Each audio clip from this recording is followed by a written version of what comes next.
প্ৰথম কুৱেশ্যনটো দিয়া আছে when Majuli is formally declared as a district in Assam অৰ্থাৎ মাজুলীক আনুষ্ঠানিকভাৱে জিলা হিচাপে কেতিয়া ঘোষণা কৰা হৈছিল অপশ্যন এ আছে ছেপ্টেম্বৰ 2016 অপশ্যন বি আছে নৱেম্বৰ 2016 অপশ্যন চি আছে জানুৱাৰী 2017 আৰু অপশ্যন ডি আছে মাৰ্চ 2017 ইয়াৰ কোনটো বৰ্ষত মাজুলীক আনুষ্ঠানিকভাৱে জিলা হিচাপে ঘোষণা কৰা হৈছিল চ' আমি যদি শুদ্ধ এনচাৰ চাবলৈ যাওঁ অপশ্যন নম্বৰ এ কাৰেক্ট এনচাৰ ছেপ্টেম্বৰ 2016 অৰ্থাৎ 2016 চনৰ ছেপ্টেম্বৰ মাহত মাজুলীক আনুষ্ঠানিকভাৱে জিলা হিচাপে ঘোষণা কৰা হৈছিল মনত ৰাখিব এইখন গাইডবুকৰ জৰিয়তে আপোনালোকে প্ৰেক্টিছ কৰিব পাৰিব য'ত 10,000 কুৱেশ্যন এনচাৰ অসমীয়াতে লাভ কৰিব ইয়াতে আপোনালোকে আটাইকেইটা বিষয়ৰ কুৱেশ্যন এনচাৰ অসমীয়াতে লাভ কৰিব জেনেৰেল এৱাৰনেছৰ ভিতৰত geography polity economic history sport জিকে কালচাৰ আদি সকলোবোৰ টপিকৰ কুৱেশ্যন এনচাৰ আপোনালোকে প্ৰেক্টিছ কৰিব পাৰিব য'ত 10,000তকৈ অধিক MCQ আপোনালোকে লাভ কৰিব অসমীয়াতে লাভ কৰিব ইতিমধ্যে হৈ যোৱা স্বাস্থ্য বিভাগৰ পৰীক্ষাৰ লগতে ADRE গ্ৰেড 3 গ্ৰেড 4 বোৰ্ডৰ পৰীক্ষাত ভালেখিনি কুৱেশ্যন এনচাৰ কমন অহা দেখা গৈছে গতিকে আগন্তুক এক্সামৰ কাৰণে আপোনালোকে যথেষ্টখিনি লাভান্বিত হ'ব পাৰিব ডাউনলোড লিংক এই ভিডিঅ'টোৰ তলত ডেছক্ৰিপশ্যন বক্সত দিয়া আছে সেই লিংকত ক্লিক কৰি আপোনালোকে ডাউনলোড কৰি ল'ব পাৰিব চ' পৰৱৰ্তী কুৱেশ্যন দিয়া আছে how many lines does a Shakespearean sonnet have অৰ্থাৎ শেক্সপিয়াৰিয়ান ছনেটৰ কিমান শাৰী আছে অপশ্যনসমূহ দিয়া আছে 8 10 13 আৰু 14 চ' শুদ্ধ এনচাৰ যদি আমি চাবলৈ যাওঁ correct answer option number D Shakespearean ছনেটৰ 14টা শাৰী আছে মনত ৰাখিব So next question to দিয়া আছে which dynastic coins were known as Narayani কোন ৰাজবংশৰ মুদ্ৰাবোৰক নাৰায়ণী বুলি জনা যায় খুবেই গুৰুত্বপূৰ্ণ অপশ্যন দিয়া আছে কাছাৰী কোচ কমতা চুতীয়া ইয়াৰ কোনটো ৰাজবংশৰ মুদ্ৰাক নাৰায়ণী বুলি জনা যায় সো শুদ্ধ এনচাৰ যদি আমি চাবলৈ যাওঁ option number B correct answer Koch ৰাজবংশৰ মুদ্ৰাসমূহক নাৰায়ণী বুলি জনা যায় মনত ৰাখিব So next question to দিয়া আছে who was the first vice chancellor of Guwahati University অৰ্থাৎ গুৱাহাটী বিশ্ববিদ্যালয়ৰ প্ৰথম উপাচাৰ্য কোন আছিল অপশ্যনসমূহ দিয়া আছে কৃষ্ণকান্ত সন্দিকৈ হেমচন্দ্ৰ গোস্বামী পদ্মনাথ গোহাঁই বৰুৱা ৰজনীকান্ত বৰদলৈ গুৱাহাটী বিশ্ববিদ্যালয়ৰ প্ৰথম উপাচাৰ্য কোন আছিল আপোনালোকে জলদি কমেণ্ট বক্সত কমেণ্ট কৰক চ' ইয়াৰ শুদ্ধ এনচাৰ হ'ব অপশ্যন নম্বৰ এ কৃষ্ণকান্ত সন্দিকৈ আছিল গুৱাহাটী বিশ্ববিদ্যালয়ৰ প্ৰথমগৰাকী উপাচাৰ্য মনত ৰাখিব চ' নেক্সট কুৱেশ্যনটো দিয়া আছে Dibru-Saikhowa national park is situated in which district of Assam অৰ্থাৎ ডিব্ৰু-চৈখোৱা ৰাষ্ট্ৰীয় উদ্যান অসমৰ কোনখন জিলাত অৱস্থিত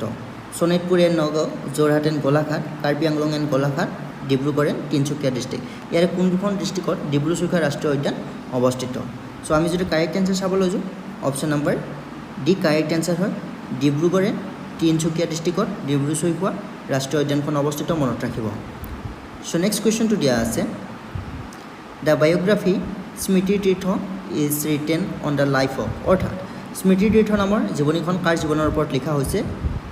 অপশ্যন দিয়া আছে অমূল্য বৰুৱা চন্দ্ৰধৰ বৰুৱা চন্দ্ৰকুমাৰ আগৰৱালা নবীন চন্দ্ৰ বৰদলৈ কাৰ জীৱনৰ ওপৰত ভিত্তি কৰি স্মৃতি তীৰ্থ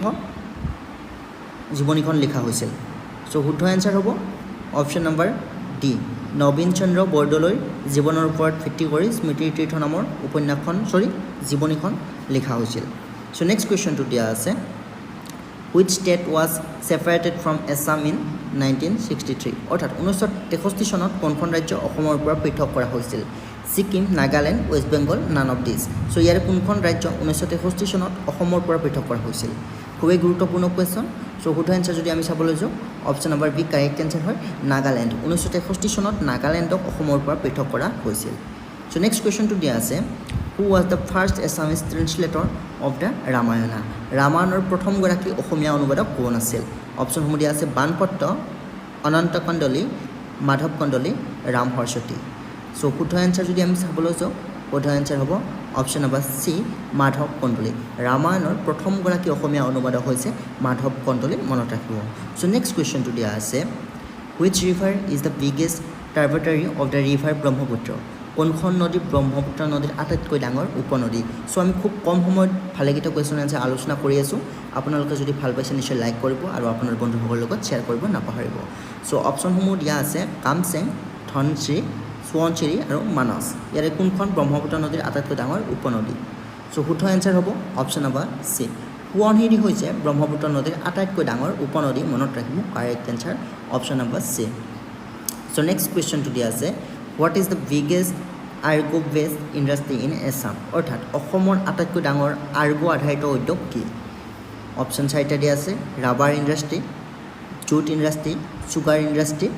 টি ইণ্ডাষ্ট্ৰি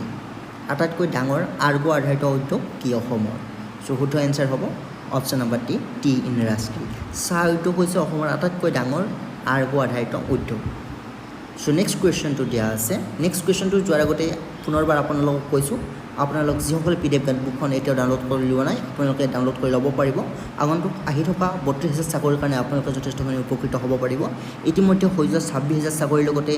স্বাস্থ্য বিভাগৰ পৰীক্ষাত ভালেখিনি কুৱেশ্যন এনচাৰ কমন হোৱা দেখা গৈছে গতিকে আগন্তুক চাকৰিৰ কাৰণে আপোনালোকে যথেষ্টখিনি লাভান্বিত হ'ব পাৰিব খুব ভালদৰে মোবাইলতে প্ৰেক্টিছ কৰিব পাৰিব ডাউনলোড লিংক এই ভিডিঅ'টোৰ তলত ডেছক্ৰিপশ্যন বক্সত দিয়া আছে সেই লিংকত ক্লিক কৰি আপোনালোকে ডাউনলোড কৰি ল'ব পাৰিব চ' নেক্সট কুৱেশ্যনটো দিয়া আছে which one is the largest district by population in Assam কোনখন অসমৰ জনসংখ্যা অনুসৰি আটাইতকৈ ডাঙৰ জিলা অপশ্যন আছে শিলচৰ ধুবুৰী নগাঁও কামৰূপ তো জনসংখ্যা অনুসৰি অসমৰ ডাঙৰ জিলাখনৰ নাম কি শুদ্ধ এনচাৰ হ'ব অপশ্যন নম্বৰ চি নগাঁও জিলাখন হৈছে জনসংখ্যা অনুসৰি অসমৰ আটাইতকৈ ডাঙৰ জিলা ঠিক আছে চ' নেক্সট কুৱেশ্যনটো দিয়া আছে king of Manipur Babruvahana was the son of অৰ্থাৎ মণিপুৰৰ ৰজা বাবৰুফানাৰ পুত্ৰ কোন আছে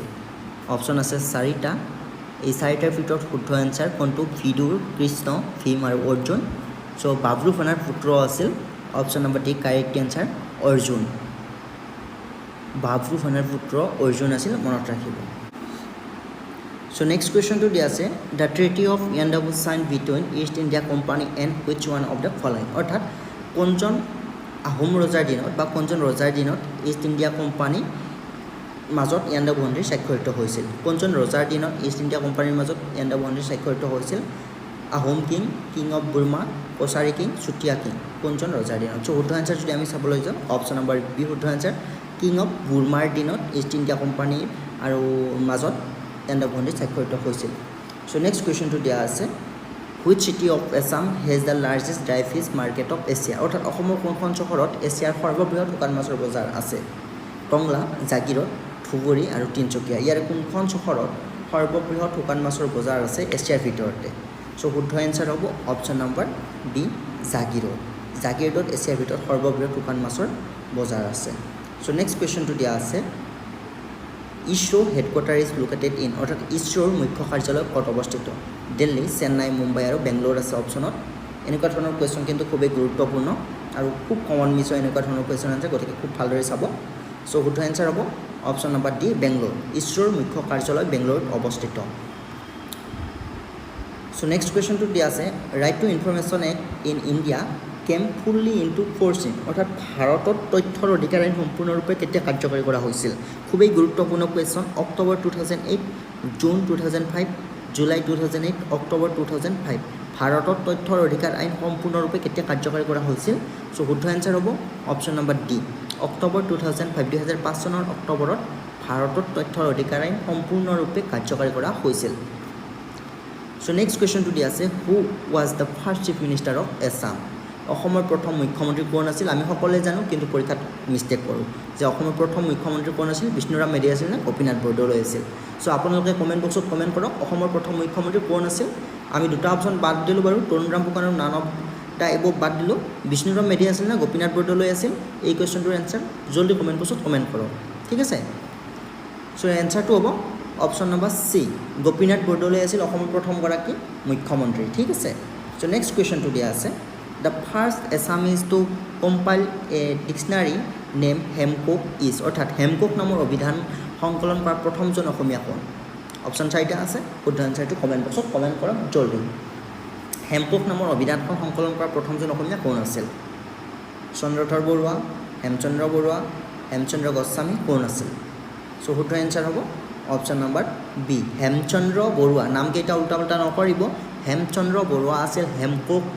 অভিধান সংকলন কৰা প্ৰথমগৰাকী অসমীয়া